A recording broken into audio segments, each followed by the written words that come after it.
Apakah Pak Polri dikriminalisasi? Menurut kau gimana? Lu punya otak nggak?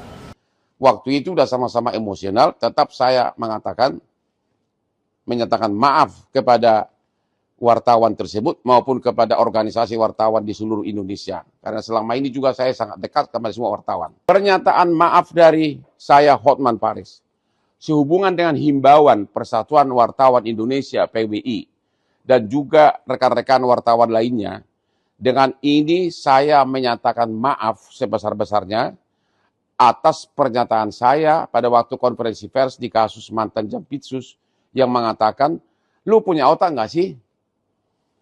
Namun perlu saya jelaskan, yang dikutip oleh media hanya bagian akhirnya. Tidak dikutip secara utuh. Kenapa saya mengucapkan begitu? Fakta kejadiannya adalah, wartawan pertama bertanya kepada saya, apakah instansi terkait punya hidden agenda atau acara tersembunyi?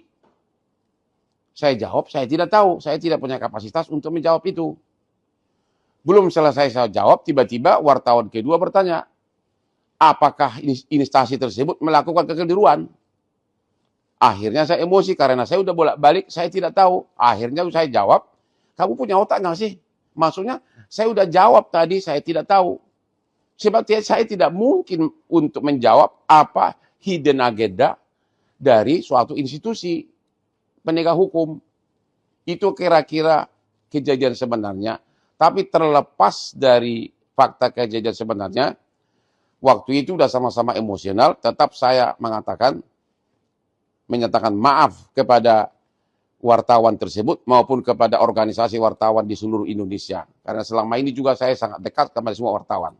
Sekali lagi, tidak ada niat apapun, cuma karena diberondong dengan dua pertanyaan yang saya sudah bilang saya tidak bisa jawab karena saya tidak punya kapasitas untuk menjawab.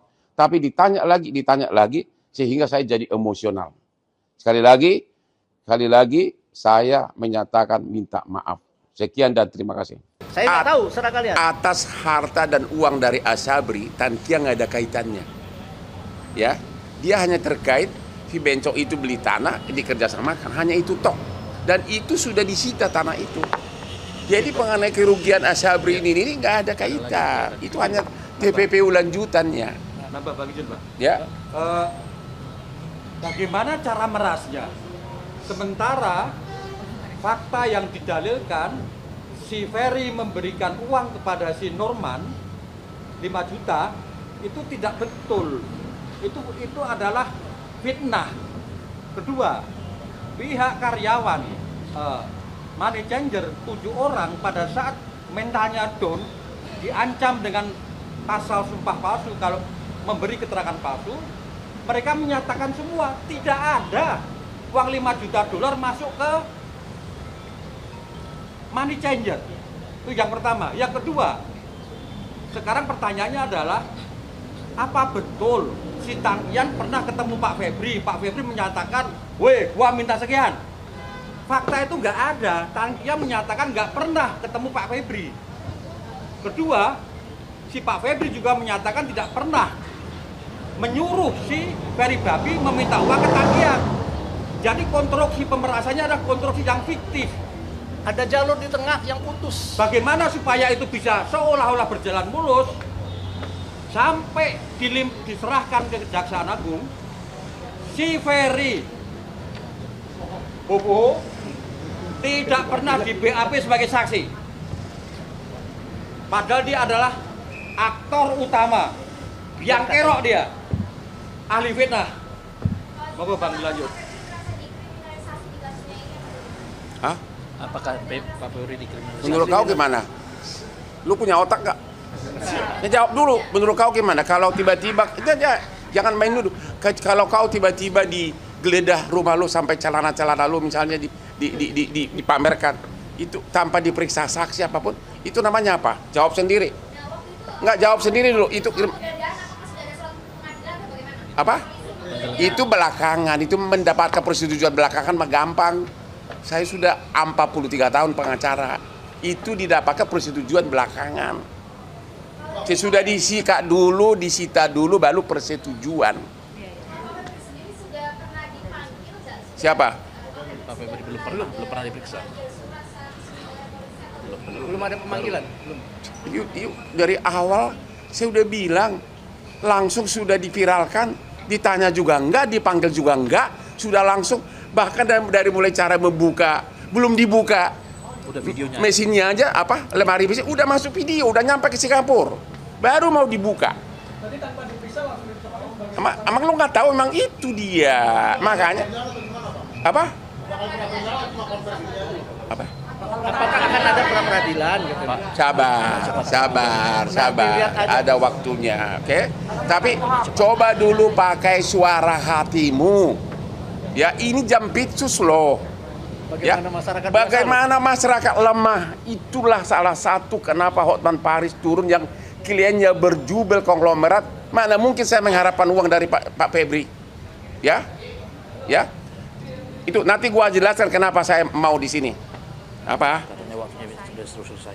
Apa? Kita sudah disuruh selesai. Enggak, yang belum ada 2 lagi Pak, nggak bisa selesai. Sabar Pak, saya berwenang di sini. Yang kedua, itu satu ya. Yang kedua, biar jelas, Asabri selesai ya. Sekarang yang kedua soal soal itu dulu. Blackout. Ini yang paling lelucon.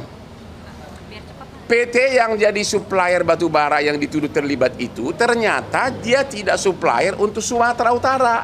Iya, untuk Jawa Bali. Padahal blackout kan di Sumatera Utara dia untuk Bali dan Jawa. Ya terus apa kaitannya?